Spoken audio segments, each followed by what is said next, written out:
Revenge, वो भी तकरीबन 35 साल बाद। यह संभव है, और अगर यह संभव है तो फिर हैरान और परेशान कर देने वाला है, क्योंकि किसी ने अपनी अभिव्यक्ति का इस्तेमाल किया, जिसे बुरा लगा वो आलोचना कर सकता है, मगर सिर तन से जुदा करने की धमकी तो नहीं दे सकता। अब इसी सवाल को दूसरे तरीके से पूछा जाए तो क्या अभिव्यक्ति की आजादी के बहाने अगर कोई किसी की आस्था को ठेस पहुंचाएगा तो पलटकर जवाब एक ना एक दिन जरूर मिल सकता है, जैसा कि सलमान रुश्दी के केस में हुआ है।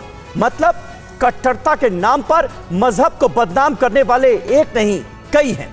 आज शिकार रुश्दी हुए हैं, कल वार किसी और पर भी हो सकता है। तो आज इन्हीं सवालों की हम करने जा रहे हैं पड़ताल, और समझने की कोशिश की जाएगी कि आखिर कौन गलत है और कौन सही, और कुछ फैक्ट्स और आंकड़ों के जरिए यह भी आपको बताने की कोशिश करेंगे कि ये नफरत के सेंटर कहां और क्यों खुल चुके हैं। शुरुआत बड़ी खबर के साथ कर रहे हैं। मशहूर लेखक सलमान रुश्दी की हालत अभी भी नाजुक बताई जा रही है, सीरियस कंडीशन है उनकी। सलमान रुश्दी पर 15 बार चाकुओं से घातक हमला हुआ। अमेरिका के न्यूयॉर्क शहर में रुश्दी पर अटैक हुआ। रुश्दी की गर्दन से काफी खून निकलने की खबर है। हमले में वो अपनी एक आंख गंवा सकते हैं, ये जानकारी सामने आ रही है डॉक्टर्स के हवाले से। 24 साल के हादी मतार ने सलमान रुश्दी पर अटैक किया। जी हां, हमलावर जो था उसकी उम्र सिर्फ और सिर्फ 24 साल है, और उसने 75 साल के एक शख्स को, एक प्रख्यात लेखक को निशाना बनाया।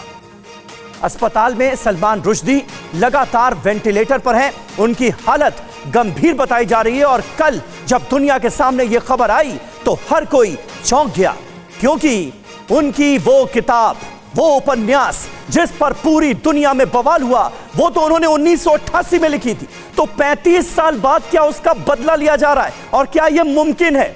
और अगर ऐसा हो रहा है तो इसके पीछे आखिर किस तरह की मानसिकता है, यह कैसी कट्टरता है जिसके नाम पर इस तरह के घातक रिवेंज को भी जायज ठहराने की कोशिश की जाती है।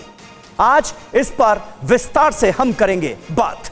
तो कट्टरता के नाम पर आखिर यह क्या हो रहा है?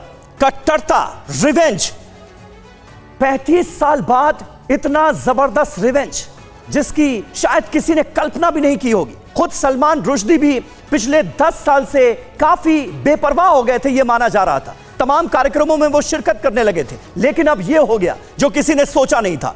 कट्टरता, 33 साल बाद चाकू से हमला। ब्रिटिश मूल के भारतीय लेखक हैं सलमान रुश्दी, और उन्हें उनके एक उपन्यास के लिए तो बुकर पुरस्कार भी मिल चुका है। 1988 ये पूरा वाकया जो है, जो पेश आया है, इसके पीछे की हिस्ट्री समझना जरूरी है। 1988 में एक नॉवेल लिखते हैं सलमान रुश्दी, नाम होता है द सैटेनिक वर्सेस। इस्लाम को लेकर विवाद होता है क्योंकि इसमें कही गई कुछ बातें आपत्तिजनक मानी जाती हैं और उस पर डिस्प्यूट शुरू हो जाता है। ईरानी नेता आयतुल्लाह खुमैनी ने उनके खिलाफ फतवा जारी किया। 1988 में वो ये उपन्यास लिखते हैं और 1989 में फतवा जारी कर दिया जाता है ईरानी नेता आयतुल्लाह खुमैनी की तरफ से।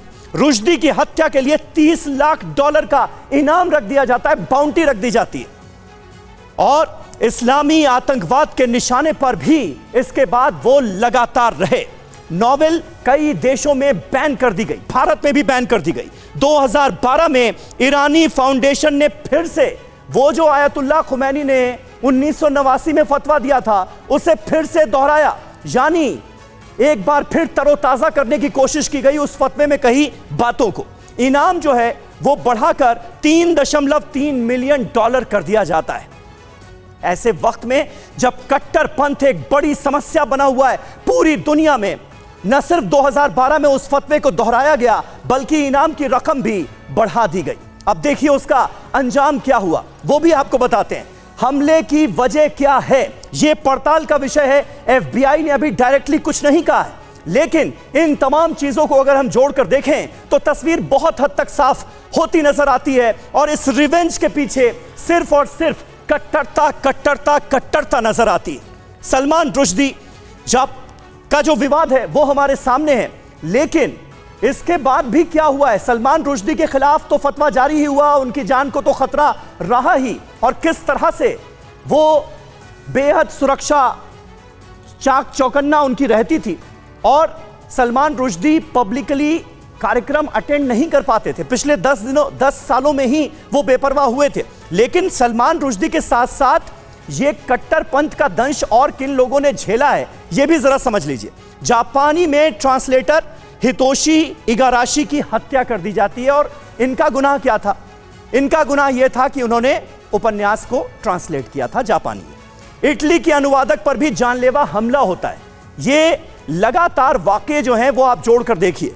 नॉर्वे के जो पब्लिशर थे उनके ऊपर भी जानलेवा हमला होता है, क्योंकि द सैटेनिक वर्सेस को लेकर जबरदस्त डिस्प्यूट होता है और दुनिया के तमाम हिस्सों में इसे लेकर जो प्रतिक्रिया सामने आती है, जिस तरह का कट्टरपंथ सामने आता है, उसकी मिसाल है ये तमाम घटनाएं। किताब बेचने वाले बुक स्टोर्स पर बमबारी की घटना भी सामने आती है।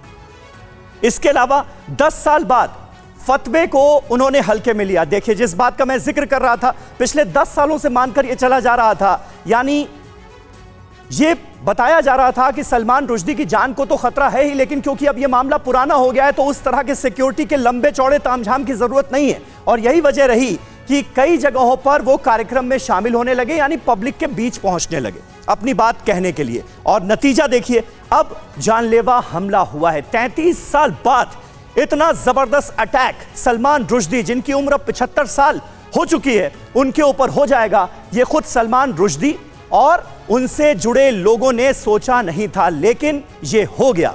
और एक बार फिर दुनिया ये सोचने के लिए मजबूर हो गई है कि आखिर ये कट्टरपंथ क्या क्या गुल खिलाएगा।